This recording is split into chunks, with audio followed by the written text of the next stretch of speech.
ఆది దంపతులైన లక్ష్మీ శ్రీమన్నారాయణమూర్తికి శివపార్వతులకు అనేక దండ ప్రణామములు తెలియజేస్తున్నాను. మా సద్గురుదేవులు వెంకటకోటి యోగేంద్ర గారు, అట్లాగే మా ఎల్లయ్య నాయన గురువు గారు, కృష్ణమూర్తి గురువు గారు, వారికి కూడా హృదయపూర్వక నమస్కారాలు. అట్లాగే మన విజయమ్మ గారు, మా శ్రీనివాస్ గారు, వీళ్ళందరికీ కూడా, అలాగే భక్తులకి వీళ్ళందరికీ కూడా హృదయపూర్వక నమస్కారాలు తెలియజేస్తూ, మరి ఈరోజు కార్యక్రమం ఎంతమంది మహాత్ములు చెప్పినా మానవ జన్మ అనేది ఒకటి వస్తుందయ్యా, వచ్చిన జన్మను మనం సార్థకం చేసుకోవాలి అని ఎన్ని రకాలుగా చెప్పినా కూడా సార్థకం ఎట్లా చేసుకోవాలి ఏమిటనే దాని మీదే. ఎందుకంటే ఇందా సోదరి చెప్పింది, అందరూ మన పెద్దవాళ్ళందరూ చెప్పేది కూడా 84 లక్షల జీవరాశులు సృష్టించబడ్డాయి, అందులో మానవుడు మాత్రం ఉత్తమమైనటువంటి వాడు. ఎందుకంటే మానవ జన్మ రావటం అనేది చాలా దుర్లభం, అంటే చాలా అరుదు. ఎన్నో పుణ్యకార్యాల వల్ల, ఎన్నో జన్మల పరంపర వల్ల వచ్చేటువంటిది మానవ జన్మ. అట్లాంటి మానవ జన్మని దుర్భరం చేసుకోమాకు, దుర్భరమైనటువంటి జన్మని దుర్భరం చేసుకోమాకు అనేది మహాత్ముల యొక్క వాణి, గురువుల యొక్క మరి వచనం. మన గ్రంథాలన్నీ కూడా చెప్పే మాట ఏమిటంటే, దానికి చక్కగా నీవు వచ్చినటువంటి జన్మని నువ్వు ఎప్పుడూ కూడా దానికి నిదర్శనం ఏమిటంటే, నువ్వు సుఖంగా సంతోషంగా జీవిస్తూ అందరితో ఐక్యతో ప్రేమగా ఉంటూ లోకంలో మంచిగా హాయిగా ఆనందంగా జీవించాలి. ఇది జీవితం యొక్క సాఫల్యం యొక్క సిద్ధాంతం.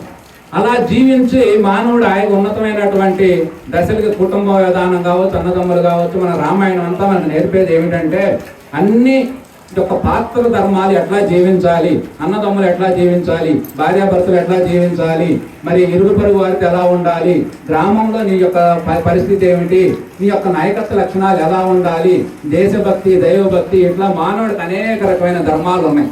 వాటన్నింటిని కూడా నువ్వు నెరవేరుతూ నువ్వు జీవితాన్ని చక్కగా ముందుకు తీసుకుపోవాలి అని చెప్పి ఇదంతా మనకు భౌతికంగా చెప్పేటువంటి ఈ ధర్మ సూక్ష్మాలన్నీ ఇందులో ఉంటాయి.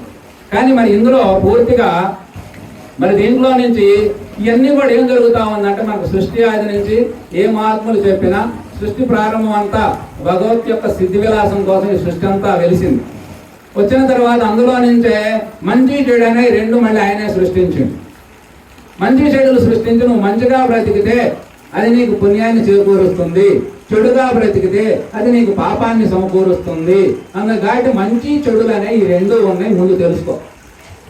మంచికి గుర్తు ఏమిటి అంటే, ఇందాక మనం చెప్పుకున్నట్టు సంతోషంగా జీవించడం, నువ్వు హాయిగా ఆనందంగా ఉండటం, ఉన్నదాంట్లో సంతృప్తిగా బతకడం. 4% మహానుభావుడే మంచి కార్యక్రమాలు చేసి ఉండన్నాలు. ఎలా కృష్ణమూర్తి గారి కార్యక్రమం ఉంది, ఆయన సామాన్య మానవుడే, మనలాంటి వాడే. వాస్తవానికి పెద్ద జ్ఞాని కూడా ఏం కాదు, కానీ మంచి భక్తి భావాలు కలిగిన వాడు. మా ఆశ్రమానికి వచ్చేవాడు, చక్కగా ఆదివారం తెల్లటి గుడ్డలు కట్టుకొని మనిషి హాయిగా నిగనగలాడుతూ వచ్చేవాడు. ఏదైనా అందరితో కూర్చొని సాంగత్యంగా ప్రేమతో ఉండేవాడు. మేము ఎన్నోసార్లు మా వీడియోలు మా పుట్ట వాళ్ళు చూడగా నాకు గుర్తొచ్చింది, అయ్యో ఈయన అని. అట్లా ఉన్నదాంటే ఆయన సంతృప్తిగా బతికేవాడు. ఇవాళ ఆయన వారసత్వంగా మా నాన్న మా అమ్మ మంచిగా జీవించారు, వారి యొక్క గుర్తు చేసుకోవటంలో మాకు సంవత్సరానికి ఖర్చైనా బాధలేదు, శ్రమ అయినా బాధలేదని చెప్పి వారి కుటుంబం, వారి కుమారుడు మరి ఈ కార్యక్రమాన్ని చక్కగా ఈ 3 ఏళ్ల నుంచి చేసుకోవడం జరుగుతూ ఉంది. అట్లా చేసుకోవటం, పెద్దల్ని గుర్తుపెట్టుకోవటం, పెద్దల్ని గౌరవింపజేయటం, పెద్దల్ని 10 మందికి ఎప్పుడు కూడా మన గుర్తు చేసుకోవటం. ఇవాళ మన రఘువంశం ఇవన్నీ కూడా లక్షల సంవత్సరాలుగా కీర్తింపబడతా ఉన్నాయి. కారణం ఏమిటి? అలా వచ్చేటువంటి తరం అంతా కూడా పెద్దల్ని అట్లా గుర్తుపెట్టుకొని చేసుకోవటం. ఇలా మంచిగా జీవించే విధానం అంతా కూడా నీకు సుఖాన్ని, సంతోషాన్ని, 10 మందిలో మంచి కీర్తిని, పోయిన తర్వాత కూడా యశస్సుని కలిగింపజేసేటువంటి మనకి ఇవన్నీ ఉన్నాయి. అట్లా మనం ఇవన్నీ మరి ఒక చెడు అంటే ఏమిటి? చెడు అంటే నీకు దుఃఖాన్ని కలగజేస్తూ ఉంటుంది, నీవు దుఃఖపడుతూ కూడా ఇతరులను దుఃఖ పెడతా ఉంటావు, దానికి అదే నిదర్శనం. అందుకని మానవ జన్మ యొక్క దాని ఉద్దేశం ఏమిటంటే, మానవ జన్మ వచ్చిందే ఆనందపడటానికి. అసలు సృష్టిలో జీవులన్నీ ఆనందం కోసం సృష్టి అంతా సృష్టించబడ్డాయి, కానీ అన్ని దుఃఖానికి హేతు అవుతా ఉన్నాయి. దుఃఖానికి కారణం ఏమిటి? ఎందుకు ఇవన్నీ దుఃఖపడాల్సిన అవసరం ఏమిటి అంటే, మనకు భగవద్గీత, మన గ్రంథాలు, మన కర్మ సిద్ధాంతం అంతా కూడా కర్మల వల్లే మనకి దుఃఖాలు కలుగుతూ ఉన్నాయి. ఏ కర్మ చేయాలో మనకు స్పష్టంగా తెలియట్లేదు. నువ్వు ఏ కర్మ చేస్తే ఏం ఫలితం వస్తుందో నీకు తెలియట్లేదు. నువ్వు ఏం ఫలితం కావాలని ఆశిస్తున్నావో నీకు తెలిస్తే ఇందాక చెప్పిన కథలాగా నువ్వు కోరుకునేది ఏదో నీకు తెలియాలి. అట్లా తెలిసి చేస్తే మోక్షం, తెలియక చేస్తే బంధం అని చెప్పి మహాత్ములు అందరూ మనకి తెలియజేస్తా ఉన్నారు. అట్లా ఈ యొక్క పాపపుణ్యాలు అనేవి మనకి ఎలా ఉంటాయి అంటే, మనం ఎక్కడి నుంచి వస్తున్నాయి ఈ పాపపుణ్యాలు అంటే, మన ఆలోచనలో నుంచి వస్తున్నాయి, మన మాటల్లో నుంచి వస్తున్నాయి, మన చూపుల్లో నుంచి వస్తున్నాయి, మన చర్యల్లో నుంచి వస్తున్నాయి. ఇవన్నీ నీకు పుణ్యం ఎక్కడి నుంచి వస్తుందంటే ఇక్కడి నుంచే వస్తుంది. పాపం ఎక్కడి నుంచి వస్తుందంటే ఇక్కడి నుంచే వస్తుంది. పాపపుణ్యాలు అనేవి నీకు ఎలా వస్తాయి? అవి నీకు నీడలాగా ఎంటపడతా ఉన్నాయి, జన్మ జన్మలు ఎంటపడతా ఉన్నాయి అని చెబుతా ఉన్నాయి. ఈ జన్మ కాదయ్యా, నువ్వు పోయిన జన్మగా కర్మత్రయం అంటే సంచిత కర్మ, ప్రారంధం, ఇప్పుడు జరుగుతున్నది, ఆగామి రేపు రాబోయేది. ఎన్ని జన్మలకైనా నువ్వు చేసినటువంటి పాపపుణ్యాలు నేను ఎంటబడి వస్తా ఉంటాయి. కాబట్టి నువ్వు ఈ కర్మత్రయాన్ని దీన్ని నువ్వు ఎప్పటికప్పుడు తొలగించుకోవాలి, ముగించుకోవాలంటే దీనికి మార్గాలు ఏమిటి అనే విషయాన్ని తీసుకుంటే మహాత్ముల సూచన ఏమిటంటే, మనం ఏదైనా లోకంలో సహజంగా ఏమిటంటే మనుషులు, మనకు మనసు ఉన్నది. సహజంగా మనకి చూపుల ద్వారా, మాటల ద్వారా ఒక్కొక్కసారి ఇతరులను బాధ పెట్టే కార్యక్రమం ఉంటుంది. ఉన్నప్పుడు దానికి మన పాపం నశించాలంటే దానికి మార్గం ఏమిటి అని ఆలోచన చేస్తే మనకి కొంతమంది మహాత్ముల ద్వారా మనకు అందిన సమాచారం ఏమిటంటే, ఒకటి పశ్చాత్తాపం ద్వారా నీ పాపాన్ని ఉపశమనం చేసుకోవచ్చు. రెండవది అనుభవించడం ద్వారా పోతుంది. మూడవది జ్ఞానం ద్వారా పోతుంది. పశ్చాత్తాపం ఏమిటి? ఇప్పుడు ఎవరినో అనుకోకుండా ఒక మాట అన్న తర్వాత వాళ్ళు బాధపడ్డ తర్వాత మనం పోయి ఏం చెప్పాలి? పెద్దవారు అయితే పాదాలు పట్టుకొని, అయ్యా పొరపాటు పడ్డా, తెలియక చేశా నేను, ఈ తప్పు నన్ను క్షమించు అని అంటే ఆ మనిషి వెంటనే రిలీజ్ అయ్యి అవును ఏముందని చెప్పి ఆయన కూడా ఫ్రీ అవుతుంది. అవునా? లోకంలో ఇది అందరికీ జరిగేదేనా? అందరికీ తెలిసేదేనా? లేదు, చిన్నలో అయితే నేను పొరపాటు పడ్డాను, ఏదో అంత తెలిసినట్టుగా ఉన్నా కానీ నేను పొరపాటు పడ్డా అని చెప్పి అతను చెబితే అతను ఒప్పుకోకపోవచ్చు. కానీ నీవు మాత్రం నీ హృదయంలో నేను అనవసరంగా అని చెప్పి నువ్వు పశ్చాత్తాపం పాపం హారతి అన్నారు. అంటే నీ పశ్చాత్తాపం వల్ల ఏమవుతుందంటే, హారతి కర్పూరం కనుక స్వామివారికి ఇస్తే ఆ కర్పూరం గడ్డ కరిగి అగ్నిలో కలిసిపోయినట్లుగా నీ పాపాలన్నీ కూడా పశ్చాత్తాపం వల్ల పోతాయి అని ఒక మాట చెప్పారు. ఎందుకంటే పశ్చాత్తాపం అంటే ఏంటంటే తెలిసింది, అందుకే నువ్వు బాధపడ్డావు. బాధ వల్ల వెంటనే ఉపశమనం జరిగిందని మహాత్ములు చెప్పారు. రెండవది అనుభవించడం ద్వారా పోతుంది. అనుభవించడం అంటే ఏంటి? ఇప్పుడు మనం బాగానే ఉన్నాం, భక్తులు ప్రమాణ కార్యక్రమాలు చేస్తుంటాం, కానీ జీవితంలో ఏవేవో కట్టాలు జరుగుతూ ఉన్నాయి. వీటన్నింటి కారణం ఏమిటి అని ఆలోచించినప్పుడు మనకు సహజంగా మహాత్ములు ఇట్లాంటి వాళ్ళు చెప్పేది ఏమిటంటే, పూర్వజన్మలో చేసినటువంటి పాపాలు ఎంటబడుతున్నాయ్యా, ఇప్పుడు చేసిన పుణ్యం ఉంటే ఉంది, కానీ నువ్వు ఈ రోజు ఇలా ఉండటానికి కారణం పాపం నువ్వు పూర్వజన్మలో చేసిను, లేదా నిన్న చేసిను, ఏదో చేసిందే నీకు వస్తుంది అని చెప్తే దాన్ని ఏం చేయాలి అని చెప్తే మహాత్ములు చెప్పే మాట ఏమిటంటే అనుభవించాలి. వచ్చింది రాని. కానీ జ్ఞానులు చెప్పే మాట ఏంటంటే, వచ్చిందా రాని, అనుభవిద్దాం, అయిపోద్ది. ఈ రోజు ఇప్పుడు మనకేదో వచ్చింది, ఇప్పుడు వాన పడ్డది, కార్యక్రమం కొంచెం దెబ్బతిన్నట్టుంది, కానీ ఏమైంది అయితే ఏదైనా ఇదంతా భగవంతుని సిద్ధి విలాసం. ఎటు తెల్లారికి కార్యక్రమం ఉండదు, మళ్ళీ మొత్తం తీసేస్తాం. ఏముందాడ జరిగింది, కాసేపు బాధ కలిగింది, కాసేపు ఓర్చుకుంటాం, ఏం లేదు మెలకుండా ఉంటాం, ఏమైంది అని దాన్ని అనుభవించడం ద్వారా. దీని సందేశం ఏమిటంటే, మనకు రామాయణంలో వాల్మీకి మహర్షి కథ మీ అందరికీ తెలుసు. వాల్మీకి మహర్షిని రామచంద్ర ప్రభు కొట్టడం జరిగింది. కొట్టిన తర్వాత ఆయన కింద పడ్డ తర్వాత వాల్మీకి మహర్షి ఏమన్నాడంటే, రామ, ఎప్పుడైనా మీ అయోధ్య వైపు నేను వచ్చి మీ మీద ఎలాంటి దాడి చేసి కానీ, మిమ్మల్ని నేను ఎప్పుడైనా యుద్ధానికి ఆహ్వానించి కానీ, మీతో నేను విరోధం పెట్టుకొని కానీ, నాకు ఎలాంటిది మీతో సంబంధం లేదే, కానీ ఎందుకు నన్ను నువ్వు ఇట్లా కొట్టావు అని అడిగింది. ఆయన ఏం సమాధానం చెప్పిండు, స్వామి, అయ్యా నువ్వు అడిగినది కరెక్టే, నువ్వు నాకేం అన్యాయం చేయదా, కానీ ఇదంతా కూడా మా పాలనలోనే కొనసాగుతా ఉన్నది, కానీ నువ్వు ధర్మం తప్పి ప్రవర్తిస్తా ఉన్నావు. ఎందుకంటే తమ్ముడు యొక్క భార్యని నీ భార్యగా చేసుకున్నావు.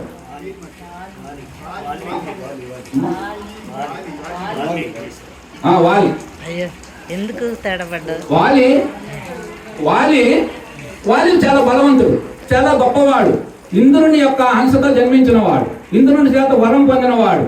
ఆయన వజ్రాల హారాన్ని ఇంద్రుడి దగ్గర బహుమతిగా పొందాడు. అలా పొందినప్పుడు ఆయన యుద్ధం చేస్తా ఉంటే ఎదుటి వారు ఎవరైతే యుద్ధం చేస్తారో వారి శక్తి అంతా కూడా సగం వీరికే వస్తుందని చెప్పి వారికి ఆ అనుగ్రహం ఉన్నది. కానీ అలా ఈ సంహారం జరిగిన తర్వాత ఆయన అడిగితే రాముడు చెప్పిన మాట ఏమిటంటే, నువ్వు తప్పు చేసినవు, ధర్మం తప్పినవు, ధర్మాన్ని రక్షించాల్సిన బాధ్యత నాకున్నది. అందుకు కాబట్టి నీ తప్పుని, నువ్వు తప్పు చేయటం వల్ల నువ్వు శిక్ష అనుభవించను, నేను శిక్షించే అర్హత కలిగి ఉన్నా కాబట్టి ఆ శిక్షని నేను వేయటం వల్ల నీకు ఆ శిక్ష అనేది ఇద్దరికి పోతుంది పాపం. అంటే ఉదాహరణకి మనం ఏదైనా ఒక తప్పు చేసాం, మనకి కోర్టుకు తీసుకెళ్ళిన తర్వాత జడ్జి మనకి ఏదో శిక్ష వేస్తారు, వాదనలు అయిపోయిన తర్వాత శిక్ష వేసిన తర్వాత ఏమవుతుంది, దానికి మనం అర్హత కలిగి ఉంటే అనుభవిస్తే ఆ శిక్ష అంతటితో పోతుందా? ఒక 10 ఏళ్ళు 14 ఏళ్ళు తప్పును బట్టి ఉంటుంది అనుకోండి, పోతుంది కదా. అలాగే నువ్వు చేసినటువంటి పొరపాటుకి, నేను చేసినటువంటి శిక్షకి నేను అర్హత కలిగి శిక్షించా, నువ్వు అర్హత కలిగి అనుభవించావు అందుకాటి ఇద్దరం గొప్పవారివే అని చెప్పి ఆయన్ని ఒక రకంగా చాలా సంభాషణ ఉంటుంది అదంతా కూడా. ఆ సంభాషణ ద్వారా ఆయన తెలిసింది ఏమిటంటే, ఒకటి అనుభవించడం ద్వారా నీవు ఏ తప్పులున్నా కూడా పోతవి అని చెప్పి మహాత్ములు ఆ యొక్క రామచంద్ర ప్రభు ఆ సిచ్యువేషన్లో ఇచ్చినటువంటి ఆ సందర్భం మనకి. ఆ తర్వాత ఇట్లా మరి ఇది ఒకటి. మూడోది ఏమిటి, జ్ఞానాదేవత్ కైవల్యం. అంటే మానవుడు పూర్ణమైనటువంటి జ్ఞానాన్ని పొందితే కర్మత్రయం అనేది దగ్ధం అవుతుందని చెప్పారు. సంచితం కానీ, ప్రారంధం కానీ, అగామి కానీ, నువ్వు ఎప్పుడు చేసినైనా సరే నీకు పూర్ణ జ్ఞానం ఎప్పుడు వస్తుందో అప్పుడు ఇవన్నీ కూడా అసలు జన్మలు లేవు, పరంగేమి లేవు, అన్నీ తీసేస్తాయి, శూన్యంలో చేస్తుంది. అంత భగవంతుడిని నిన్నగా మార్చేస్తుంది అని చెప్పి మా ఆత్మలు ఇట్లా మనకి 3 రకాలుగా ఈ సిద్ధాంతాలు ఇవన్నీ పెట్టడం కూడా జరిగింది. ఇవన్నీ మనం చేసుకోవాలంటే మనకి జ్ఞానం అనేది చాలా ప్రధానమైంది. ఆ జ్ఞానానికి గుర్తుగా ఉన్నటువంటిదే గురువు. గురువు అంటే వేషం కాదు, గురువు అంటే అదేదో పాత్ర లేకపోతే కాదు. గురువు అంటే జ్ఞానమూర్తిగా ఉండి సత్యబద్ధమైనటువంటి నడవడికతో ఆత్మజ్ఞానాన్ని పొంది లోకంలో ఎప్పుడూ కూడా తనని విశ్వం తనుగా చూసుకొని స్వపర భేదాలు లేకుండా ఎవరైతే సక్రమంగా నడుచుకుంటున్నటువంటి గురుమూర్తులు ఉంటారో ఆ గురుమూర్తి మన భారతదేశంలో ఎక్కువ మంది ఉన్నారు. మనకి ప్రపంచం అంతా కూడా ఉపాధ్యాయులు. అంటే మనకి 2 రకాల విద్యలు ఉంటాయి, అపర విద్య, పర విద్య. అపర విద్య మనకు నేర్పేది ఏమిటి, ఈరోజు మన పిల్లలంతా చదువుకునేది ఏమిటి, అపర విద్య. కోటి విద్యలు చదివినా కూటి కొరకేనా అని చెప్పి ఆ అపర విద్య అంతా కూడా మనం చదువుకుంటా ఉంటాం. కానీ ఇలా చేసేటువంటి విద్యని పర విద్య, ఆధ్యాత్మిక విద్య, ఆత్మ విద్య, బ్రహ్మ విద్య, ఇట్లా దీనికి అనేక రకమైన పేర్లు ఉన్నాయి. అందుకే సహజంగా ఎవరైనా ఏదైనా పని చేస్తే ఏమంటాం మనం, అదేం పెద్ద బ్రహ్మ విద్య అయ్యా అంటాం. అంటే అర్థం ఏమిటి, అన్నిటికంటే విలువైనది బ్రహ్మ విద్య. అలాగే బ్రహ్మ విద్య ద్వారా బ్రహ్మ జ్ఞానం పొందితే, బ్రహ్మానందం పొందితే ఇంద్రుడు పొందలేని సుఖాలు కోకొల్లలుగా ఉంటాయి. కానీ మహాత్ముడు సూచన ఏమిటంటే, బ్రహ్మ విద్య పొందితే బ్రహ్మానందాన్ని నువ్వు అనుభవించగలిగితే ఆ బ్రహ్మానందంలో ఇంద్రుడు లాంటి వాడు పొందినటువంటి సుఖం కూడా అదంతా కూడా ఒక 10% చెప్పారు మహాత్ముడు. అట్లాంటి బ్రహ్మ విద్యని మనం పొందొచ్చు అని చెప్పి మనకి ఈ రకంగా అనేక రకాలుగా మనకి ఇవన్నీ కూడా ఈ యొక్క గురు పరంపర అంతా కూడా మనకు బోధిస్తా ఉన్నాయి. అట్లాంటి గురు పరంపరకి అందరూ చేరువుగారు కాబట్టి మనకు అనేక రకంగా మనకు సృష్టి ఆది నుంచి యొక్క ఋషి పరంపర, గురుతత్వం పరంపర వచ్చి ఇవి ప్రజలకు ఇంకా చేరువు కావాలంటే ఏం చేయాలని చెప్పి మనకి ఈ దేవాలయ వ్యవస్థలు ఇవన్నీ కూడా నిర్మాణం చేయడం జరిగింది. ఇట్లా ఏ ఆదర్శ పురుషుడుగా లోకానికి అందించినటువంటి రాముడు 4 ఇల్లు కట్టినా కూడా ఒక రామాలయం కట్టుకుంటాం, ఇంట్లో ఫోటో పెట్టుకుంటాం, ఇంటికి ఒక పేరు పెట్టుకుంటాం. అట్లాంటి రామాలయాలు, శివాలయాలు, ఇట్లా అనేక రకమైనటువంటి శ్రీకృష్ణ భగవాను యొక్క మందిరాలు అనేక రకంగా మనం ఏర్పాటు చేసుకుంటా ఉంటాం. అలాంటి దేవాలయ వ్యవస్థ మనకి కుటుంబ వ్యవస్థ భారతదేశానికి 2 కళ్ళు లాంటి. అలాంటి దేవాలయాలు ఇలా మనకు కోకొల్లలుగా ఉన్నాయి, బ్రహ్మాండంగా ఉన్నాయి. అన్ని పల్లెటూర్లలో ఈ రోజు ఈ 2000 సంవత్సరం తర్వాత పునర్నిర్మాణాలు చేసి దేవాలయ వ్యవస్థ బాగా నడుస్తున్నాయి. సేవా కార్యక్రమాలు బాగా పెరిగినాయి, అన్నదాన కార్యక్రమాలు బాగా పెరిగినాయి. కానీ మనకి ఎన్ని పెరిగినా సరైనటువంటి మంచి దశతో కూడుకున్నటువంటి భక్తి, నిర్మలమైనటువంటి భక్తి, వైరాగ్యంతో కూడుకున్న జ్ఞానం, ఇవి జ్ఞానం పెరగట్లేదు అనేది మహాత్ముల యొక్క బాధంతో. ఏమిటంటే జ్ఞానం పెరగాల, జ్ఞానం పెరిగితే మానవ జన్మ నువ్వు ఎన్నాళ్ళున్నా మరి ఇది నిలిచేటట్టుకు లేదు. దేహం అనేది అది మార్పు చెందుతూ ఉంది. కానీ ఈ మార్పు చెందే లోపే నిన్ను నువ్వు తెలుసుకోవాలి. నీవంటే ఎవరివి? ఈ శరీరం అని రోజు నువ్వు భావిస్తా ఉన్నావు. ఈ శరీరం నీవు కాదయ్యా. అందుకే భగవద్గీత చెబుతుంటది, ఒక సత్తు కనుక మార్చుకున్నట్టుగా ఆత్మ శరీరాలను మార్చుకుంటా ఉన్నది. అలా మార్చుకున్నటువంటి ఆత్మే నీవై ఉన్నావు. నీ ఆత్మే దైవం అయి ఉన్నది. దైవం నీలోనే ఉన్నదని చెప్పి మనకు ఉపనిషత్తులన్నీ కంఠాబద్ధంగా తెలియజేస్తా ఉన్నాయి. అట్లాంటి ఉపనిషత్తులు, వచనాలు, మరి మన రామాయణం, భారతం యొక్క చరిత్రలు, భాగవతం యొక్క కృష్ణ మహిమంతా కూడా మనకు అనేక రకమైన గ్రంథాలు ఉన్నాయి. ఇట్లా ఎన్నో గ్రంథాలు, ఎన్నో విధాలుగా ఎన్నో ఉన్నాయి. ఇలా మనకు అనేక రకమైనటువంటి విధానాలు ఇన్ని ఉన్నా కూడా మన వాళ్ళు మళ్ళీ అప్పుడప్పుడు మనకు తరుగైనట్టు ఏదో అనుకోకుండా ఏదైనా చిన్న సమస్య వస్తే మన భక్తిలో మనం నిలవలేకపోతాం. ఇప్పుడు మన కుటుంబంలో ఏదైనా చిన్న విషయం జరిగిందనుకోండి, మనకేదో నష్టపోయినట్టుగా, మన దేవుడు ఏదో మనకు పని చేయనట్టుగా మనకి ఇవన్నీ అనుకోని చెప్పి ఈ లోపు ఎవరో ఆయన వస్తాడు. ఆయన వస్తే చిన్నంగా అడ్డుపడి ఈ మత మార్పిళ్ళని ఎక్కడి నుంచి వస్తున్నాయి? అక్కడి నుంచే వస్తున్నాయి. ఇందాక శివాలయం దగ్గరికి వెళ్ళాను. శివాలయం బ్రహ్మాండంగా ఉంది, పాత శివాలయం. మరి ఒక్క మహానుభావుడు అంత భూమి ఇచ్చి కట్టినట్టు మీ అందరికీ తెలుసు. దాని గురించి చూస్తే కూట్లో మాకు మోసన్ని ఉన్నాయి ఫోటోలు. ఎక్కడి నుంచి వచ్చినాయి ఫోటోలు? మత మార్పులు విపరీతంగా జరుగుతున్నాయి. ఇట్లాంటి మత మార్పులు జరుగుతూ ఉంటే మతం మారటం వల్ల వచ్చిన నష్టం ఏమిటంటే, ఒకటి వంశపరమైనటువంటి విధానాలన్నీ దెబ్బతింటాయి. అంతేకాదు 64 కళలు ఉన్నాయి మనకి. ఆ కళలన్నీ కూడా వాళ్ళు ఏం చెబుతారంటే ఇది మంది కాదు, ఇది వాళ్ళది అని చెప్పి మన పిల్లల కళలన్నీ దూరం అవుతా ఉంటాయి. ఇట్లాంటి కళలన్నీ మనం కోల్పోతా ఉంటే మనం ఎట్లా దాంట్లో మన చైతన్యం ఎట్లా కలిగిద్ది? అందుకని ఈ వంశపరమైన విధానం కానీ ఇవన్నీ కూడా మనం ఉండాలంటే మన యొక్క దేవాలయాలు, మన కార్యక్రమాలు వారానికి 2 గ్రామాల్లో ఖచ్చితంగా భజన కార్యక్రమాలు నడవాలి. ఇట్లా నెలకు 2 నెలలకు ఇట్లాంటి యొక్క సత్సంగ కార్యక్రమాలు ఇవన్నీ మనం పెట్టుకోవాలి. ఇవన్నీ పెట్టుకుంటే మానవుడు చిన్నగా, ఇప్పుడు మనం పెట్టే ఖర్చులో పెద్ద ఖర్చు కాదు, దీనికి సమయం పెద్ద సమయం కాదు. రోజు సాయంత్రం 8 నుంచి 9 దాకా గంట భజన చేస్తే ఎంత అవుతుంది? ఇందా చెప్పారు నారాయణ మంత్రం. ఎందుకంటే భగవంతుని యొక్క మంత్రాన్ని, ఆ నామాన్ని ఎవరైతే స్మరిస్తా ఉంటామో దానిలో ఉన్నటువంటి అమోఘమైనటువంటి శక్తి అనంతం. నీకు భగవంతుడు నాకు తోడున్నాడు, అండగున్నాడు అనేటువంటి భావన నీకు 1000 మంది వెనకున్నా కూడా రాదు. అంత శక్తి ఉన్నది. అట్లాంటి శక్తివంతమైనటువంటి నామాలు, రూపాలు, గుణాలు మనకి ఎన్నో మహాత్ములు వాళ్ళ జీవితాలు నడిచి ధరించారు. ఆ మార్గంలో మనం భారతీయ తత్వానికి మనం గొప్ప వారసులం అయి ఉన్నాం. ప్రపంచం అంతా మన వైపు చూసి భారతీయ యొక్క సాంప్రదాయాలు, సంస్కృతి బ్రహ్మాండంగా ఉన్నదని చెప్పి ప్రపంచం అంతా మనల్ని ఆహ్వానిస్తుంది. కారణం ఏమిటో చెప్పనా? ఒకప్పుడు మనల్ని మతం మార్చడానికి మన దేశస్తులను అనేక రకమైన ఇబ్బందులు పెట్టి మనల్ని మార్చడానికి వాళ్ళు వచ్చారు. కానీ ఈరోజు ప్రపంచం అంతా మనల్ని ఆహ్వానిస్తుంది. మీ యొక్క విధానాలు బాగున్నాయి, కుటుంబ వ్యవస్థ బాగుంది, దేవాలయ వ్యవస్థ బాగున్నది, భగవద్గీత బాగున్నది, ఇట్లా అనేక రకమైనటువంటి మహాత్ముల జీవిత చరిత్రలో త్యాగం ఉట్టిపడుతుంది అని చెప్పి ఆ రకంగా చేస్తూ ఉంటే ఈ రోజు ఇక్కడ ఈ పల్లెటూర్లలో ఏమవుతుందంటే, ఎక్కువ నాకు బాధ ఎక్కడంటే, మనం ఇన్ని అవస్థలున్నా ఇంకా జారిపోతూనే ఉన్నారు. ఏంది మనకు అమ్మవారి కూడా ఏటలు కోసుకోవచ్చు, కోడి కోసుకోవచ్చు, బంగారం అది తినచ్చు వద్దంట్లా. అది కూడా వాడికి వెసులుబాటు కల్పించామే. ఇన్ని ఇచ్చినా మళ్ళీ ఎందుకు మారుతున్నారు అంటే, మార్చే వాళ్ళు బోధలు ఎక్కువైనవి. ఇవాళ మన బోధలు ఉన్నాయి. మా పల్నాడులో ఉన్నదే తక్కువ మంది అయితే మళ్ళీ మన పెదనాయన అసలు మనకి ఆ పల్నాడిగా కొంచెం పెద్ద దిక్కులాగా ఉండేవాడు ఎల్లైనాయన గారు అనుకోకుండా ఆయన శుభ్రంగా ఆయన టికెట్ బుక్ చేసుకొని వెళ్ళిపోయాడు మనందరూ వదిలేదు. అలా పోతే అట్లా పోయేసరికి ఏమవుతుంది, ఇవాళ మనందరం బోధకులు తగ్గితే ఇవాళ గ్రామంలో 5-6 చర్చీలు ఉంటే 5-6 చర్చీలకు 10 మంది 15 మంది పాస్టర్స్ ఉంటారు. వాడు పని చేస్తాడు. ఏయంగా ఒక రాగి తగిలిద్దా, తిట్టంగా ఒక తిట్టు తగిలిద్దా, అది మనకు తెలిసిందేగా. ఆ రకంగా వాళ్ళు ఈ రకంగా బోధలన్నీ మారుస్తూ వారు ఆ విధానం అంతా చేస్తామంటే మనం పళ్ళు గెలుచుకొని వెళ్ళకుండా కూర్చున్నాం అనుకోండి, మనకు తెలియకుండానే ఫస్ట్ ఆడవాళ్ళది పోతారు చిన్నగా, ఆ తర్వాత పిల్లలు పోతారు, తర్వాత అమ్మమ్మ నాయనమ్మ వీళ్ళు పోతారు, తర్వాత మగవాళ్ళు పోతారు. కారణం ఏమిటంటే మనకు మానసిక వీక్ ఏమిటంటే ఏ దేవుడైనా దేవుడేగా, ఏ మతమైనా మతమేగా. మన దృష్టిలో ఏమిటంటే దేవుడు దేవాలయం అంటే మంచిని నేర్చుకోవడం, గురువు పాదాలు గురువు సేవ అనుసరించడం అంటే జ్ఞానం పొందడం.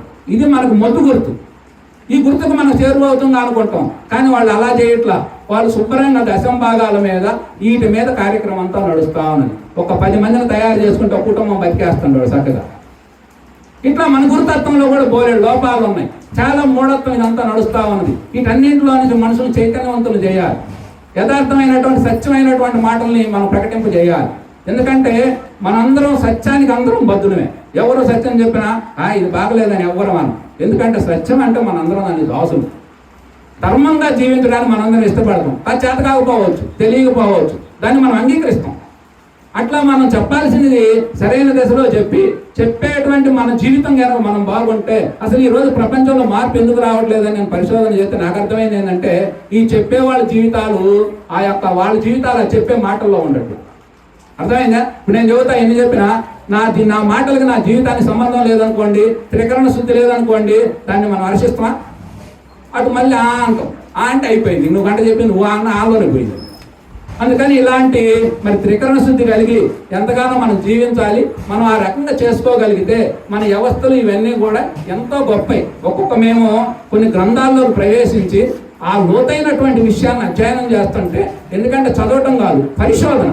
ఆ పరిశోధన చేస్తుంటే అబ్బా ఎంత గొప్పగా ఉన్నాయి, ఎంత గొప్పగా ఉంది అంత అని అసలు మనసు పులకరించిపోతుంది. ఎక్కడో ఎందుకు ఇప్పుడు మనకి శివాలయం ఉంది. శివుడు అంటే ఏమిటి? మనకు శివుడు 2 రకాలుగా ఉంటుంది. ఒకటి సాకార రూపం, 2 నిరాకార రూపం.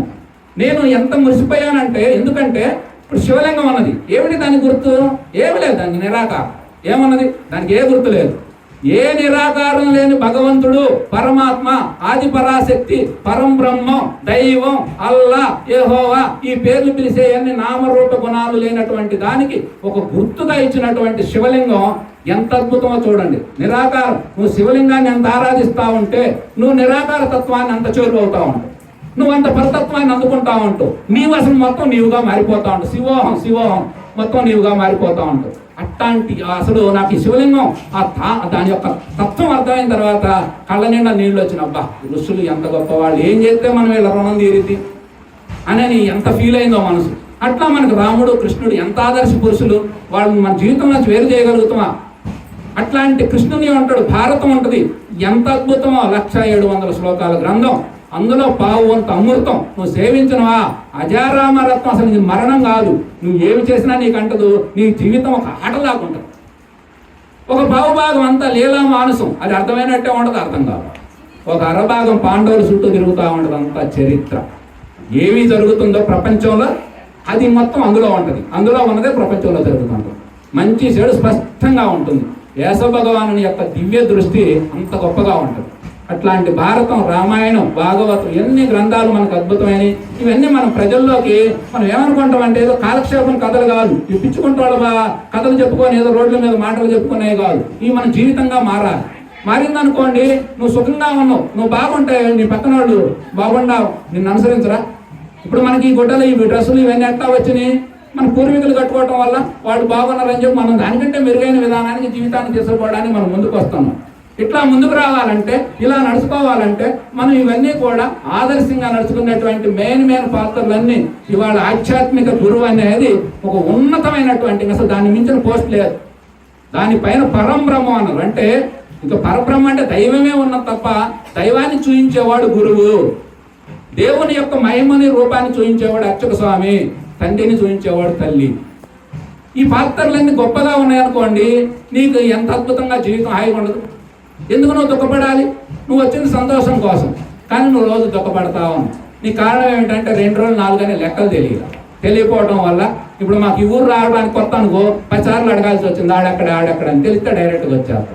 అందుకని మహాత్ముల యొక్క మార్గాలను మనం అనుసరిస్తూ చక్కగా మరి యొక్క కార్యక్రమాన్ని ఇవన్నీ కూడా మనం చేసుకుంటూ మనం ఈ ఆధ్యాత్మిక విధానాన్ని పెంపొందించాలంటే మన దేవాలయ వ్యవస్థే మనకి మెయిన్ కేంద్రాలుగా ఉన్నాయి.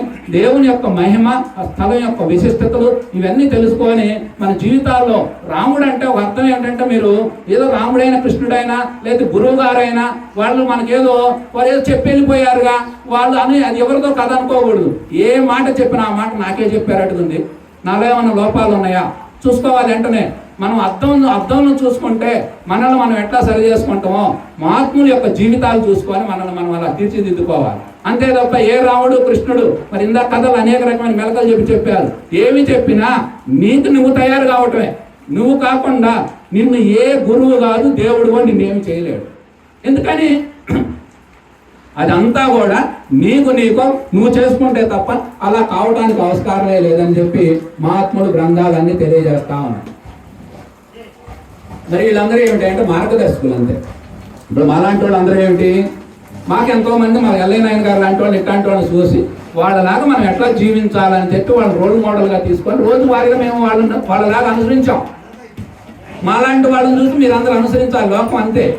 అలా తయారు కావడమే తప్ప మనిషిని చూసి మనిషి కావాలే తప్ప ఆయనే మనకు మనమే ఏదో నమస్కారాలు పెట్టుకుంటే కార్యక్రమాలు పెట్టుకుంటే మంచి చేయడం వల్ల మంచి జరిగింది, అందులో ఏం అనుమానం లేదు. కానీ మంచి చెడుకు అతీతమైనటువంటి జ్ఞానాన్ని పొంది మానవ జన్మ సార్థకం కావాలంటే మరి ఆ విధానంలో మనందరం కూడా చక్కగా నడుచుకోవాలి. అలా నడుచుకోలేదనుకోండి, నడవడిక అనుష్ఠానం లేకపోతే దానివల్ల నీకు ఏమీ ఉపయోగం లేదు. అందుకని బుద్ధుడు చెప్పిన మాట, అనుష్ఠానం లేని అధ్యయనం పరిమళం లేని పువ్వు లాంటిదంట. పువ్వు చాలా అందంగా ఉంటుంది, ఉపయోగం లేదు. కానీ మల్లె పువ్వు ఎంతే ఉంటుంది, దాని సువాసన చూడండి ఎంత గొప్పగా ఉంటుందో. అందుకని అధ్యయనం అనేది, ఆచరణ అనేది అంత గొప్పదని మహాత్ములందరూ చెప్పారు. అట్లాంటి ఆచరణ మనందరూ కూడా ఆచరించాలి, ధరించాలి. అంటే ఆ విధానంలో మనం మొట్టమొదటి మనకు తెలియాల్సింది ఏంటంటే తెలుసుకోవాలి. తెలుసుకున్నాం అనుకోండి, ఇప్పుడు ఒక పని చేస్తాం, 10 రూపాయలు కూలి వస్తుంది, ఒక పని చేస్తే 2 రూపాయలు అవుతుంది. కానీ పని ఒకటే సమయం అది, కానీ మనం 2 రూపాయల పనికి పోతామా, 10 రూపాయల పనికే పోతాం. అట్లాగే మానవ జన్మలో ఇంత విలువైన అని మనకు తెలిస్తే, ఎందుకంటే ఈరోజు మనకి సాయంత్రం వచ్చేసరికి అనేక రకమైనటువంటి వ్యసనాలలో ఇరుక్కొని ఎంతో మంది మీరు చాలా దుర్భరమైనటువంటి చాలా బాధ కలుగుతుంది.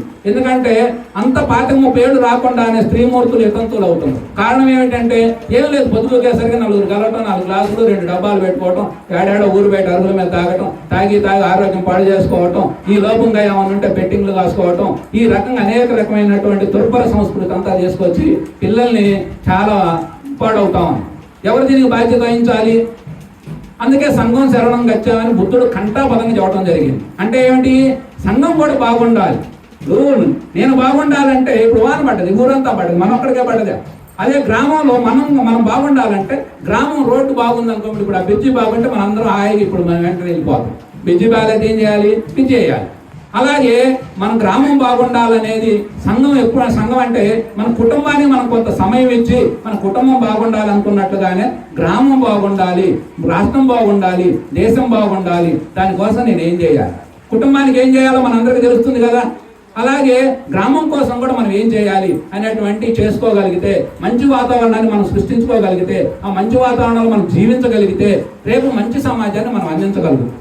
మంచి సమాజం ఇవ్వలేదనుకోండి, రేపొద్దున మన పిల్లలు తిరగాల్సింది అక్కడే కదా. ఎక్కడ తిరుగుతారు? ఇప్పుడు ఆ పిల్లలందరూ ఆత్మవిద్య ప్రకారం ఏమిటంటే వాళ్ళు ఎవరు నీకు వేరు కాదు, అందరూ నీలో భాగమే, నీవే.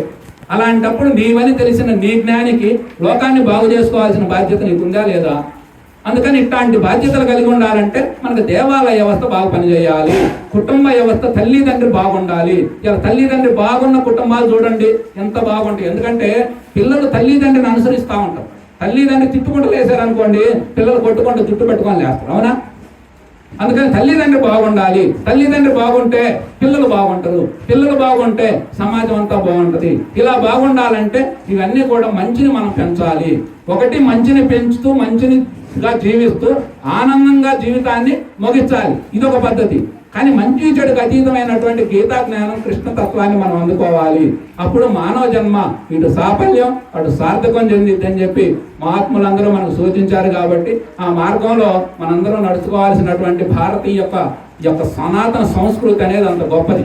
ఇది ఎప్పటికి కూడా శాశ్వతంగా ఎప్పుడు ఆనందాన్ని ఇచ్చేది. ఏకత్వంలో భిన్నత్వం, భిన్నత్వంలో ఏకత్వం. భారతదేశం 150 కోట్ల జనాభా ఉన్నది, వేలలో మతాలు ఉన్నాయి, కులాలు ఉన్నాయి, కొగలు ఉన్నాయి.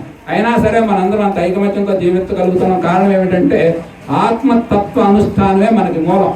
అందుకనే అసలు మన హైందవ సాంప్రదాయాలు ఏమిటంటే మన జీవన విధానమే ఒక అద్వైతం. ఎందుకంటే నీకు తెలియకుండానే నువ్వు చెట్టును పూజిస్తావు, రాయిని పూజిస్తావు, రప్పను పూజిస్తావు. కారణం ఏమిటి? ఎందుకంటే ప్రహ్లాదుడు చెప్పాడు, అన్ని చోట్ల ఉన్నాడు, మహాత్ములందరూ చెప్పారు. అందుకని మనకి అర్థం కాకపోయినా మన జీవితమే ఒక అద్వైత అనుష్ఠానంగా ఉన్నది. అందుకని ప్రతిదాన్ని ఆరాధిస్తామంటాం. అంత గొప్ప సంస్కృతి ఎక్కడి నుంచి వస్తుంది?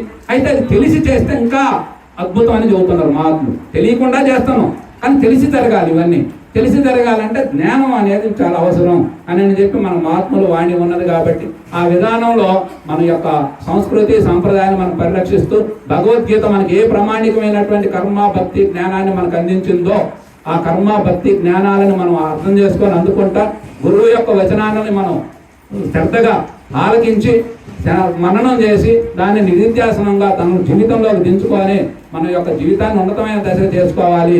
ఎందుకంటే చూస్తే కళ్ళ ముందే ఇలా 100 ఏళ్ళు బతికేవాళ్ళు కనపడట్లా, 50కే 40 వచ్చేసరికి బీపీ షుగర్ అన్నదమ్ములాగా ఎదురొచ్చి కూర్చుంటారు. అంటారు. ఆ పైన మీకు 50 దాటితే ఇంద్రియాలు పనిచేయటం అంటే సత్య సాధనకు పనికి రాకుండా పోతున్నాయి. అందుకని మేము 25 వయసులో మొదలు పెడితేనే అమ్మో లేట్ అయిపోయింది అనిపిస్తుంది ఇప్పుడు.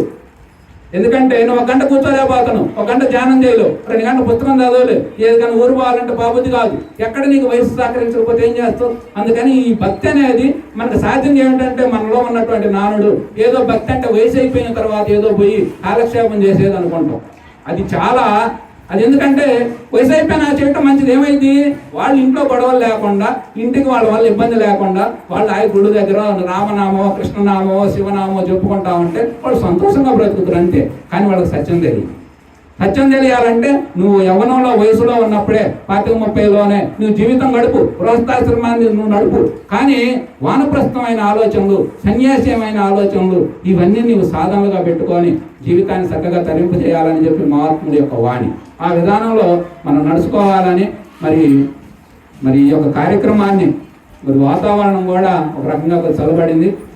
ఇందులో ముఖ్యంగా కృష్ణమూర్తి గారు చక్కగా నాకు బాగా పరిచయం అన్న వ్యక్తి. మా ఆశ్రమానికి వస్తే మాకు కలిసి ఫోటోలు దిగి చాలా ఉన్నాయి.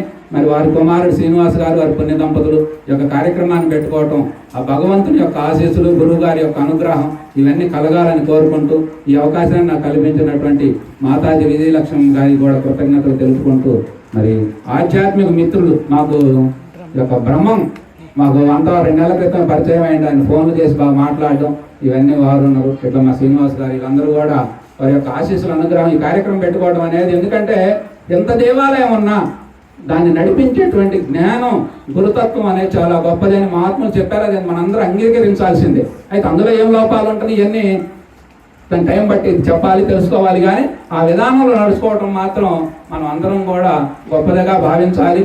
గురువు మాటని వేదవాకుగా, శ్రీకృష్ణుని మాటగా భావించాలని ఈ అవకాశం ఇచ్చినటువంటి మా సోదరి విజయమ్మ గారికి, అలాగే మా శ్రీనివాస్ గారికి హృదయపూర్వక ధన్యవాదాలు తెలుసుకుంటూ, భక్తులందరూ కూడా అన్నప్రసాదం పాపం. ఎందుకంటే కార్యక్రమం అనేది పెట్టుకుంటే కార్యక్రమం చేసే వాళ్ళకి తెలిసిద్ది ఆ బాధ ఏందో. మేము కొన్ని కార్యక్రమాలు, ఎన్నో కార్యక్రమాలు చేస్తామంటే ఆ కార్యక్రమాల్లో ఉన్నటువంటి వర్షం బట్టి ఎంత బాధ ఉంటుందో, కార్యక్రమం పాడైపోతుందేమో, వచ్చిన వాళ్ళందరికీ వసతులు సమకూర్చలేకపోతామేమో అనిపిస్తూ ఉంటుంది. ఏదేమైనా భగవంతుని సంకల్పం, మనమేం కాదనలేము. అది ఎట్లా జరగాలో అలా జరుగుతుంటుంది. భగవద్గీత మనకు అదే చెబుతుంది, ఏం జరిగినా మంచిదనుకో అని మంచిదిగానే భావిద్దామండి. అట్లా అని నేను ఈ కార్యక్రమాన్ని సెలవు తీసుకుంటున్నాను. హరి ఓం తత్సత్ సర్వం శివార్పణమస్తు.